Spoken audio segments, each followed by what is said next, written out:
Ngayong Marso, may dalawa tayong importanteng ipinagdiriwang, ang Fire Prevention Month at ang International Women's Month. Pero ngayong umaga, ang dalawang selebrasyong yan ipagdiriwang natin sa isang pagbibigay pugay sa mga firefighters nating kababaihan. Humanga at mamangha sa tapang ng Pinay because we make change work for women. Lahat ng yan ngayong araw sa DOSTv, Science for the People.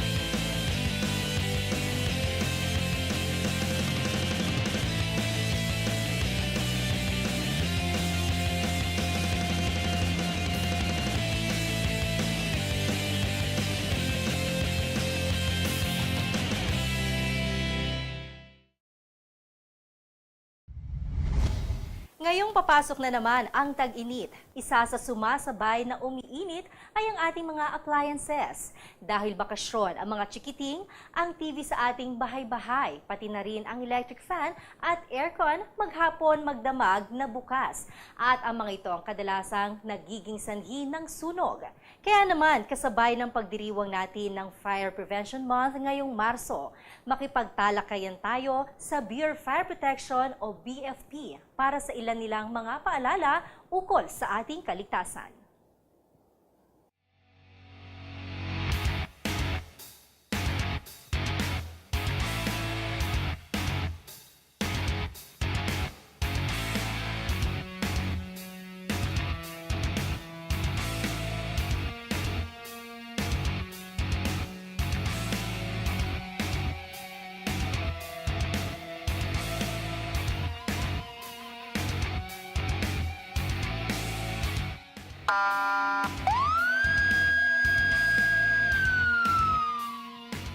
Isa sa nangunguna para ikampanya ang kaalaman at wastong paghahanda ng mga tao laban sa sunog ay ang magiting nating lingkod bayan mula sa Bureau of Fire Protection o BFP. At ang officer na ito, isang babae. Kilalanin natin si Colonel Joan Vallejo, ang ating Wonder Woman tungo sa pamayanang ligtas sa sunog. Ako po si Superintendent Joan Enriquez Vallejo, ang tagapagsalita po ng Bureau of Fire Protection. Unang-una po, ako po ang sumasagot kung anumang inquiry ng media na tungkol po sa mga ginagawa ng Bureau of Fire Protection. O kung meron mga insidente na kailangan po ng impormasyon na dapat ibahagi sa publiko, ay ako po yung nagsasalita or humaharap po sa media. Bukod pa po riyan, kung ano pa po ang mga ginagawa ng Bureau of Fire Protection sa loob po ng ahensya, no? Halimbawa, meron kaming mga kick-off ng Fire Prevention Month observance, o kaya meron po kaming Fire Olympics, o kaya meron kaming mga pa-seminar, o kaya kami ay nagkaroon ng mga field demonstration, lalo na po sa Special Rescue Unit namin at Emergency Medical Services, or may mga trainings po kaming malakihan at involved po ang iba-ibang ahensya. Kami po yung nagbabalita rin sa publiko at yung mga pang-araw-araw na may activities na sa palagay namin ay dapat pong malaman ng publiko. So ngayong Fire Prevention Month po, lalo pong nagiging abala ang Bureau of Fire Protection dahil po sa bukod na naging madalas ang sunog sa mga ganitong panahon, no, tag-init. Kami po ay walang humpay sa pag-i-inspeksyon din ng mga gusali, maging mga eskwelahan, mga tanggapan ng pamahalaan, mga piers, mga airports, at ano pa mang installation na nangangailangan po ng fire safety inspection. Kasi dito po sa paraang ito ay matitiyak natin na masusolusyonan kung anumang pangangailangan sa isang gusali para maiwasan po ang sunog. Pangalawa, tayo po ay dumadalaw sa mga eskwelahan, no? Nagbibigay po tayo ng lectures o kaya nagtuturo tayo sa mga bata ng mga basic na fire prevention measures. Maliban pa po sa fire safety inspection, tayo po ay nagpa-facilitate din ng mga fire drills, fire and earthquake drills sa mga establishments, lalo na sa business establishments. Dahil sa pamamaraang ito ay maipapaalala natin madalas sa atin pong mga empleyado kung ano ang kahalagahan ng fire drill hanggang sa sila'y masanay. At kapag nagkaroon po ng emergency, ay hindi na po sila maninibago sa mga paraan kung paano po mailigtas ang sarili. Sa pangunguna ng ahensya, mahimbing ang tulog natin tuwing gabi pagkat sigurado tayong nakabantay ang kanilang mga fire stations 24 oras. Tayo rin po ay nagkakaroon po ng barangay ugnayan. So ano po ba itong barangay ugnayan? Pumupunta tayo sa mga barangay, hinihikayat ang mga barangay officials, maging ang mga nanay sa mga bahay-bahay, ang mga lola, lalo na yung mga taong madalas maiwan sa pamamahay, no? Na ano po ba ang mga paraan ng pag-iwas sa sunog? So, dito po may papakita natin yung mga simpleng pamamaraan din ng pag-suppress ng sunog kung sakaling hindi maiwasang nagkaroon. Paano po ang paglabas sa gusali na nagliliyab o kaya kung sakaling ang tangke ng LPG ang nagkaroon po ng leak, no? At nagliyab po ang hose nito, ano po ang mga pamamaraang maapula natin ito? Nagluluto sila sa kawali at biglang nagliyab. Paano naman ito maaapula? Paano ang paggamit ng fire extinguisher? So tinuturo po natin ito sa kanila. At inoorganisa din po natin ang barangay. Nagkakaroon po ng barangay brigade. At sila po tinuturuan kung paano pagtulong-tulong, no, na makaapula ng sunog sakaling magkaroon habang wala pa po ang mga kawani ng Bureau of Fire Protection. Wala nga pinipiling lugar ang sunog, kaya naman inaabisuhan ng BFP ang bawat eskwelahan, mga pamayanan, mga commercial at government buildings na maging handa kung sakaling magkaroon man ng sunog. At kung sakaling mayroong sunog sa inyong lugar, tumawag agad sa BFP hotline.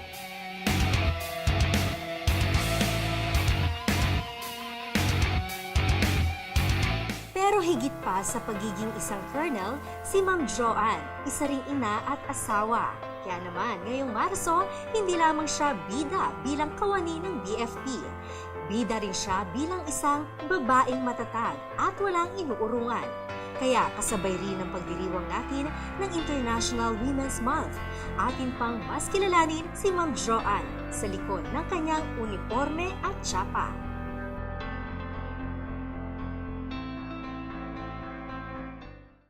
Actually, in the Bureau of Fire Protection, a lady or a woman is really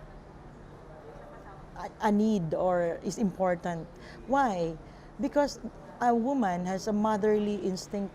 So even in the workplace, there is this natural caring, no, of a woman. And a woman usually prefers a very organized place, a welcoming workplace. So she is responsible more often in the beautification of the place, in putting up a little flower on the table or placing some plants within the office just to make it homely. And a lady is also very warm in terms of attending to visitors. And women are very patient. In this job that is usually stressful, women are good friends. They give advices. They are like sisters. And of course, they are fun to be with because they are cool. And ang mga babae kasi ay mahaba ang pasensya na hindi sila kaagad-agad sumusuko. So once they experience difficulty, they do not stop thinking. They are very resourceful and they ask a lot. They are inquisitive and they are not usually quiet because they keep on asking, and they are vibrant people. That's why a Bureau of Fire Protection needs women to somehow balance. Female firefighters, wala kayo sa BFP. Dahil kung inaakala nyo ang mga babae sa kawani ay nasa opisina lang. Aba, teka, hindi na uso yun. Dahil maging ang ating kababaihan, sila na ring sumusugod sa sunog.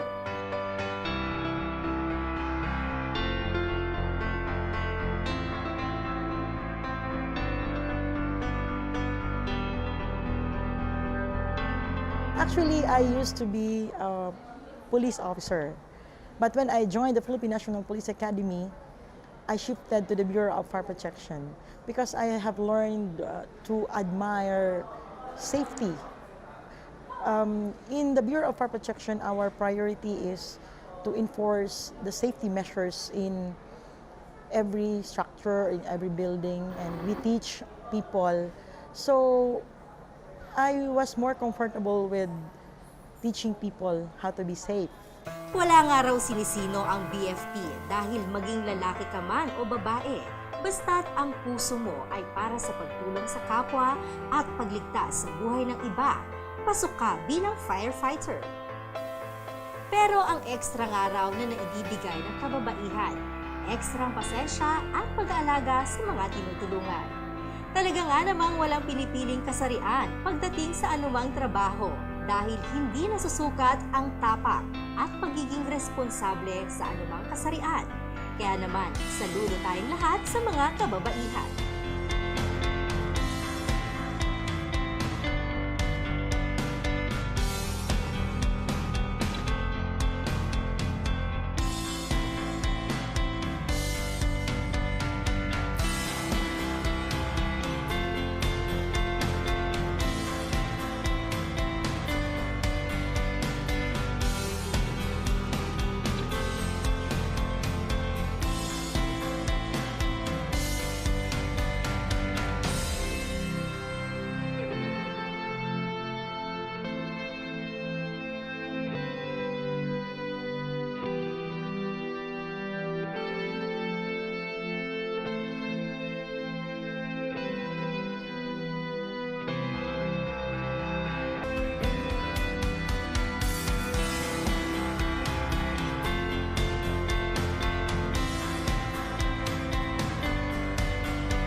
The Greater Metropolitan Manila area has a long history of natural disasters and extreme weather events. Following the calamity of Typhoon Ondoy in September 2009, which caused about 500 deaths and damage of about 41 billion pesos, the Greater Metropolitan Manila Area Risk Analysis Project was begun. Covering the 16 cities and one municipality of Metropolitan Manila, as well as parts of Bulacan, Cavite, and Rizal, the study looked at the hazards of flood, wind, and earthquake. The project is a collaboration between the technical agencies of the Government of Philippines, supported by the Government of Australia Aid Program and Geoscience Australia. The aim of the project has been to give a much clearer understanding of the risks from natural disasters, of where the risks are greatest, and of how the dangers can be reduced. This analysis identifies three main types of potential risk: flooding in the Pasig-Marikina River Basin, severe winds associated with tropical cyclones, and risks from damaging earthquakes from the West Valley Fault. Natural hazard risk analysis involves understanding the relationship between a hazard, the exposure or elements at risk, and the vulnerability of those elements. Risk can be expressed in terms of physical damage, economic loss, or the number of people killed or injured. Information was developed that first built an understanding of how people live and work in the Greater Metropolitan Manila area. The study area included the low-lying areas along Manila Bay and Laguna de Bay, the flood-prone Pasig-Marikina River Basin, the elevated areas in Rizal Province to the east, and the West Valley Fault, which passes north to south through the metropolitan area. LiDAR, light detection and ranging, was the first major set of data to be collected. An aircraft flying over the Greater Metropolitan Manila area used a special laser scanning device to measure the profile of the landform and the heights of such features as trees and buildings. From these measurements, a digital elevation model, or DEM, was constructed. The model gives us an overview of an area that is home to about 12 million people. But where do they live? Where do they work? And what makes them vulnerable to natural hazards?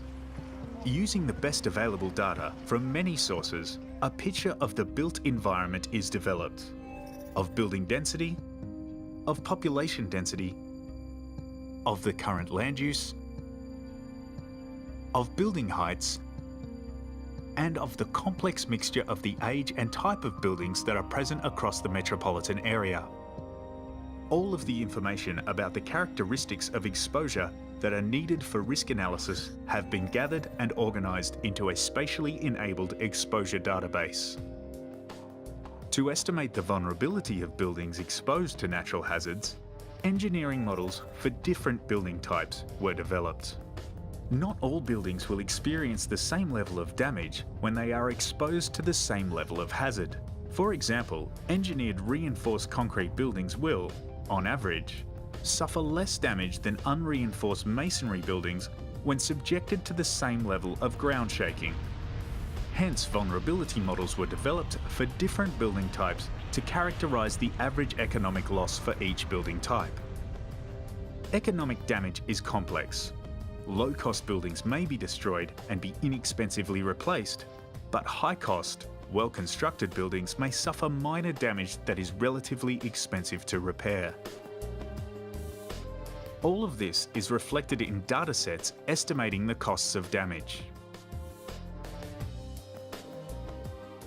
The relationship between wind and the landscape changes the impact of severe winds on the city. Winds increase in ferocity as they flow over hills, over ridges, and over high ground. Areas such as the open space of the airport, of Manila Bay, and of the riverbanks experience higher wind speeds than built-up areas. Knowing wind strength means knowing how buildings, billboards, and shanties will be affected. The areas of greatest damage can be seen in the mountainous regions in the east and along the escarpment of the West Valley Fault. The steep topography in these areas, combined with the presence of wooden and makeshift structures in the rural areas, are the reason for the high level of damage. Flood projections are calculated from known rainfall figures. Metro Manila has experienced catastrophic flood events along the Marikina Valley and the San Juan River and can expect more. The figures that have been calculated show that there is a possibility of a flood bigger than has been experienced in recent times. The results also show how damaging floodwaters can be expected to move through the city over a period of 48 hours, how high floodwaters will reach, and what the area of inundation will be. Damage is widespread in low-lying parts of the city and adjacent the main river systems. A particularly large damage hotspot occurs in the city of Marikina, where deep floodwaters combine with a high proportion of wooden and makeshift structures, which are easily damaged by flooding. As with winds and flood, the mapping of earthquake events can be related to what is known of land use, and physical and economic damage can be mapped according to where the most fragile forms of housing have been constructed. The population affected can be mapped, and so can the economic damage because of the land use and construction methods. A range of earthquake events were used as the basis for calculations. The hotspots, clearly seen following the West Valley Fault, and areas lining Manila Bay, both the expectation of strong shaking and the high concentration of easily damaged buildings explain this. Risk analysis is employed for locating the areas at risk and quantifying the risk posed by earthquake, severe wind, and flood. We can illustrate this with the example of earthquakes by combining information on the three parts to risk and plotting the quantity of risk. By comparing formal settlements, major commercial areas, and informal settlements, we can see how the measure of risk changes. The factors considered are hazard, which describes the likely intensity of an earthquake in that area; exposure, which describes the number and type of buildings that may be at risk to earthquake; and vulnerability, which indicates the expected physical damage and economic loss, which varies from high for makeshift structures to low for reinforced concrete buildings. By identifying those places at greatest risk, we can highlight areas where, for example, modifications to land development or building practices would have most value. By identifying the most at-risk areas, local government units have the opportunity to adapt their planning in new developments and identify those places which, being most at risk, will need early warning of flood danger, early intervention and assistance. The data products that have been produced by the Greater Metropolitan Manila Area Risk Analysis are free and will be readily accessible from the Office of Civil Defence and the Philippines Geo Portal. They will be provided to each local government unit, which can update the data and build their own database for planning, designing and implementing projects, mitigation activities and contingency planning. Flood, earthquake and severe winds will always be a threat to the Greater Metropolitan Manila area. The risk analysis tools help us to understand, prepare for and survive these hazards. Australia stands ready to support the Philippines in this effort. By jointly investing in building the resilience of communities to natural disasters, we can contribute to a safer future for all Filipinos.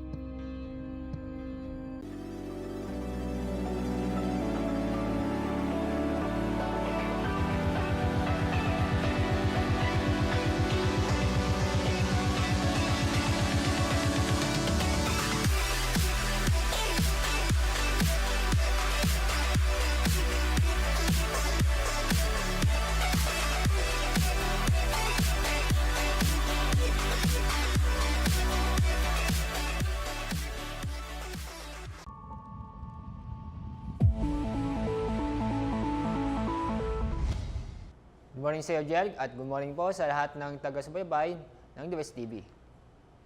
Patuloy pa rin na nakaka-apekto ang easterly sa bansa, kaya inaasahan pa rin natin na mainit na panahon. At inyo makikita, wala naman tayong binabantayang bagyo o low pressure area sa loob at ganoon din sa labas ng Philippine Area of Responsibility. Sa araw nito, ang buong Luzon ay makakaranas ng maulap na kalangitan o bahagyang maulap hanggang sa maulap na papaurin na may mga sa hapon gabi yung inaasahan po nating mga isolated na pag-ulan. Sa Metro Manila, dahil sa mainit na panahon, inaasahan po natin na aabot ng 33 degrees Celsius. 34 degrees Celsius inaasahan po natin ngayong araw sa Tuguegarao City. Sa Baguio City ay medyo mainit na panahon na kung saan ang maximum temperature ay aabot ng 26 degrees Celsius. Ganun din sa Visayas na kabuuan nito ay maganda panahon. Mainit na panahon maliban sa mga pulong-pulong pag-ulan or thunderstorm. At sa binabantay natin mga ilang lugar sa Visayas, itong Iloilo City ay inaasahan po natin na inaabot ng 33 degrees Celsius. Pero dito sa Mindanao, itong Davao and Caraga region ay inaasahan po natin na mangulap na kalangitan na may mga kalat-kalat na pag-ulan at isolated thunderstorm. At dahil dito sa Davao ay bahagyang malamig kaysa sa Metro Manila na kung saan ang maximum temperature ay aabot ng 31 degrees Celsius. Maliban dito, ang nalabing bahagi ng Mindanao ay may panahon inaasahan po natin na maliban sa mga pulong-pulong pag-ulan or thunderstorm. Kaya dito sa Zamboanga City, mainit na panahon inaasahan po natin kung saan aabot ng 34 degrees Celsius. Sa mga susunod na tatlong araw, inaasahan pa rin natin na may panahon maliban sa mga isolated na pag-ulan or thunderstorm sa Metro Manila, sa Baguio City, na kung saan itong Huwebes ay bahagyang lalamig ang panahon dahil sa buong araw maulap na kalangitan na may mga mahinang pag-ulan. Dahil sa inaasahan po natin yung pagbalik ng amihan. Sa Legazpi City ay inaasahan natin na mga mainit na panahon maliban sa mga isolated na pag-ulan or thunderstorm at ganun din sa Metro Cebu at Metro Davao na patuloy na magiging maulap na kalangitan bukas na may mga kalat-kalat na pag-ulan at thunderstorm. Pero sa simulan ng Miyerkules ay magiging maganda panahon maliban sa mga isolated na pag-ulan. Kaya makikita na bahagyang tataas ang temperatura mula 32 degrees Celsius, sa sunod ng araw ay magiging 33 degrees Celsius. Nasa pa natin ang araw lulubog sa ganap na 6:07 ng hapon. Para sa mga karagdagang updates, sundan po kami sa aming official social media account at bisitahin po lagi ang aming Pag-asa website www.pagasa.usd.gov.ph. Mula sa Pag-asa, ako po si Alzar D. Aurelio. DOSTv would like to thank Filipino Creazione de Mano Incorporated. Visit their showroom at ground floor lobby, PSM BFI Building, 318 Santolan Road, West Crames, San Juan City. SciDev, the world's leading source of reliable and authoritative news, views, and analysis on information about science and technology for global development. Visit their website at www.scidev.net. Tunay ngang kahanga-hanga ang tapang at malasakit sa kapwa ng ating mga bumbero. Sa tuwing may sunog, who you gonna call? Hindi ba't ang ating magigiting lamang na mga bumbero? At lalo pang nakakahanga na ilan sa kanila, mga kababaihang walang takot at patuloy na nagpapatunay na kung kaya ni Juan, yakang-yaka rin ni Juana. Samahan niyo pa kami sa buong linggong makabuluhang talakayan sa mundo ng science. Ako po si Jel Miranda at ito po ang DOSTv, Science for the People.